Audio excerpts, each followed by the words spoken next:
Most ideas and inventions and even art comes from the subconscious and dreams. And this has certainly been the case for modern scientific understanding. The chemical structure of benzene had stumped scientists for many years until one night Auguste Kekule had a dream of atoms dancing, and the atoms arranged themselves into the shape of a snake, and then the snake turned around and ate its own tail. He dreamed of the Ouroboros. And he discovered that the carbon atoms in benzene were arranged in rings. This allowed for new understandings of how chemical bonds worked, and it opened the doors for aromatic chemistry. We've probably all heard the scientific method came to Descartes in a dream as well. Natural selection came to Alfred Wallace in a dream caused by a tropical fever. The periodic table was created after the Russian chemist Dmitry Mendeleev had a dream in which they were laid out in a certain pattern. The scientist Frederick Banting had a series of dreams which led him to discover that insulin can be used to help treat diabetics, as well as the role between sugar and insulin. Einstein's theory of relativity came to him in a dream as well. James Watson dreamed of a spiral staircase, and this is how the structure of the double helix spiral of DNA was discovered. Larry Page invented Google based off of a dream.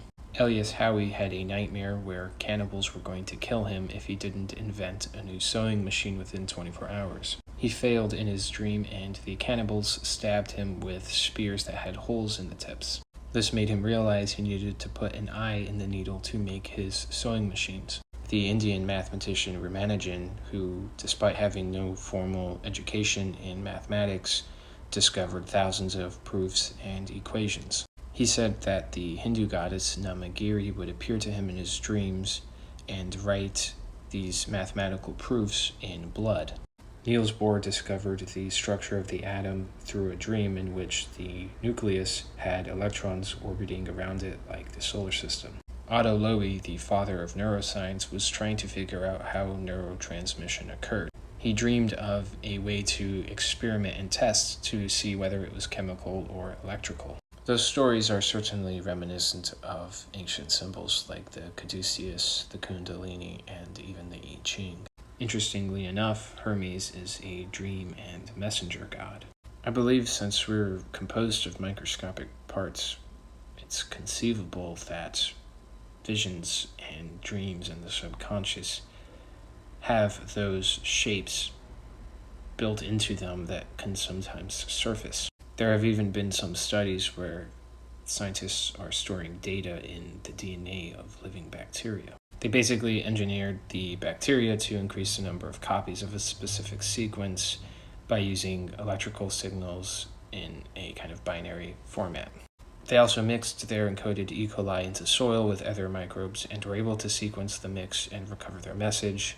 Since the DNA is protected by the cell, it does not suffer from degradation over time. We know that different microorganisms are in constant communication with each other. They retain their own memory, they learn, they adapt, they make decisions. It's a more recent theory on evolution, but the idea of symbiosis or symbiogenesis is gaining a lot of traction or a lot of support. There were a lot of debates between your neo-Darwinists like Richard Dawkins, who wrote The Selfish Gene, and Lynn Margulis, who was proposing the symbiosis evolutionary theory. The debate essentially boils down to inheritable genetic mutations and symbiotic relationships, so whether that's mutualists or parasites sharing and changing DNA of each other. But proof of symbiosis came after genetic analysis showed that the reason mitochondria had their own DNA was that they were indeed once freestanding organisms, and even chloroplasts were once blue-green algae. I think if we're looking for the source of dreams and subconscious inspiration, we have a good candidate within microscopic particles and microorganisms. While I was reading some different articles, I found this guy left a comment. He's saying he's not a scientist, but I came to this page because last night I dreamt about how I discovered an entity as a living digital microorganism. I just thought that was pretty cool because it's the same conclusion that I've come to.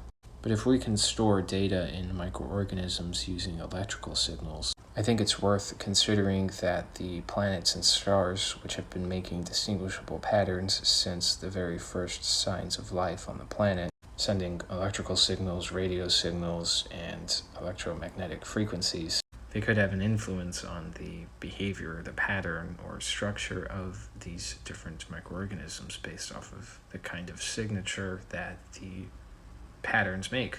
So I think it's worth considering astrology.